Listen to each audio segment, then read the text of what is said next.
Halo semuanya, di depan saya ada Honor Magic Pad 4 dan di sini saya akan membagikan cara mengubah waktu tunggu layar pada perangkat ini.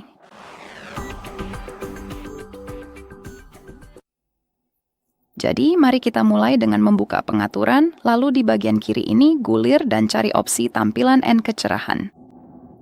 Kemudian di bagian kanan gulir ke bawah dan temukan opsi tidur. Oh, maaf, itu tadi salah pencet, maaf. Opsi tidur.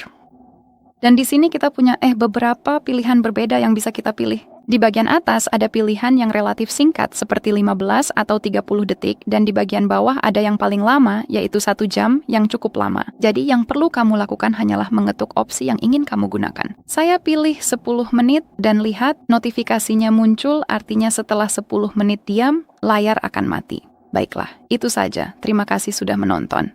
Jangan lupa tekan tombol subscribe dan beri jempol ya.